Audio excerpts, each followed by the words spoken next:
Donald Trump نے ایک نیا ادارہ بورڈ آف پیس قائم کیا ہے۔ اس سے پہلے انہوں نے 60 سے زائد ممالک کو اس کے لیے انویٹیشنز بھیجے تھے۔ پاکستان سمیت 26 ممالک نے اس میں شمولیت اختیار کر لی ہے، جس میں بیشتر مسلمان ممالک ہیں۔ اس بورڈ آف پیس کا کیا مقصد ہے اور اس کے کیا اثرات ہوں گے، آج ہم اس ویڈیو کے اندر جانیں گے۔ سب سے پہلے اگر غزہ کے بارے میں بات کریں تو ڈونلڈ ٹرمپ کی جانب سے پیش کیے گئے بورڈ آف پیس کے 11 صفحات کے اندر غزہ کا کہیں پر بھی نام نہیں لیا گیا۔ ڈونلڈ ٹرمپ کی جانب سے یہ تو اعلان کیا گیا کہ وہ غزہ کو دوبارہ ری بلڈ کرائیں گے اور تمام کنسٹرکشن کا خرچہ کریں گے۔ حیرانگی کی بات تو یہ ہے کہ غزہ کی تعمیر نو کے لیے جو کمیٹی تشکیل دی گئی ہے اس میں دیگر ممالک کے رہنما ہیں، لیکن اس میں غزہ یا فلسطین کا ایک بھی نمائندہ نہیں ہے۔ اگر اس بورڈ آف پیس کے طریقہ کار کی بات کریں تو اس کے اندر ڈونلڈ ٹرمپ ویٹو پاور رکھتے ہوں گے۔ وہ کسی بھی فیصلے کو اکیلے مسترد کر سکیں گے یا پھر وہ نیا فیصلہ بنا سکیں گے۔ جن 26 ممالک نے اس بورڈ آف پیس میں شمولیت اختیار کی ہے وہ ڈونلڈ ٹرمپ کو صرف مشورہ دے سکتے ہیں، وہ اکیلے کوئی بھی فیصلہ نہیں کر سکتے۔ اس مشاورتی ٹیم کے اندر اگر کوئی اور ملک شامل ہونا چاہتا ہے تو اسے $1 بلین کی رقم ادا کرنی پڑے گی۔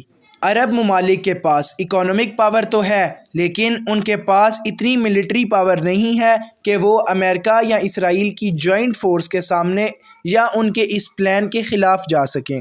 اب اگر پاکستان کی بات کی جائے تو پاکستان کو اس تمام صورتحال کے اندر خاصی اہمیت حاصل ہے۔ گزشتہ ایک سال کے دوران پاکستان نے امریکہ کے ساتھ اپنے تعلقات اچھے کرنے کے لیے بہت سارے اقدامات کیے ہیں، جبکہ دوسری جانب پاکستان عرب ممالک کے ساتھ بھی بہت اچھے تعلقات رکھتا ہے۔ پاکستان سعودی عرب اور عرب امارات کے اوپر اکانومیکلی بہت زیادہ ڈیپینڈنٹ ہے، اس لیے پاکستان نے اپنی فورن پالیسی پر عمل کرتے ہوئے اس کے اندر شمولیت اختیار کی ہے۔ اب اگر پاکستان کے اندرونی حالات کی بات کی جائے تو پاکستان کے اندر وزیر اعظم کے اس عمل کو شدید تنقید کا نشانہ بنایا جا رہا ہے۔ جماعت اسلامی کے حافظ نعیم الرحمن نے اس فیصلے کی مخالفت کی، جبکہ مولانا فضل الرحمن نے بھی تنقید کرتے ہوئے کہا کہ پاکستان کا حامی و ناصر اللہ ہے، ہمیں عرب ممالک یا امریکہ سے ڈر کر اپنے فیصلے نہیں کرنے چاہیے۔ اس سے پہلے بھی عرب اور مسلمان دنیا نے ڈونلڈ ٹرمپ کو ایک 20 نکاتی ایجنڈا پیش کیا تھا، جس کو ڈونلڈ ٹرمپ نے نیتن یاہو کے کہنے پر تبدیل کر دیا تھا۔ زیادہ تر اسلامی جماعتوں، انٹلیکچوئلز اور دور اندیش لوگوں کا یہی کہنا ہے کہ اگر ماضی میں ڈونلڈ ٹرمپ تمام مسلمان ممالک کو دھوکہ دے سکتا ہے تو وہ مستقبل میں بھی یہی کرے گا۔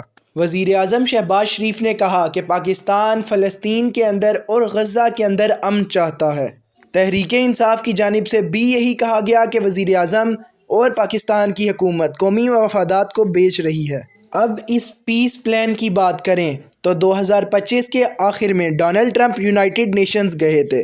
انہوں نے ادھر 20 نکاتی ایجنڈا پیش کیا تھا، جس میں سب سے اہم یہ تھا کہ غزہ کے اندر ایڈ پہنچائی جائے گی، غزہ کو دوبارہ تعمیر کیا جائے گا اور حماس کو ڈس آرم کیا جائے گا۔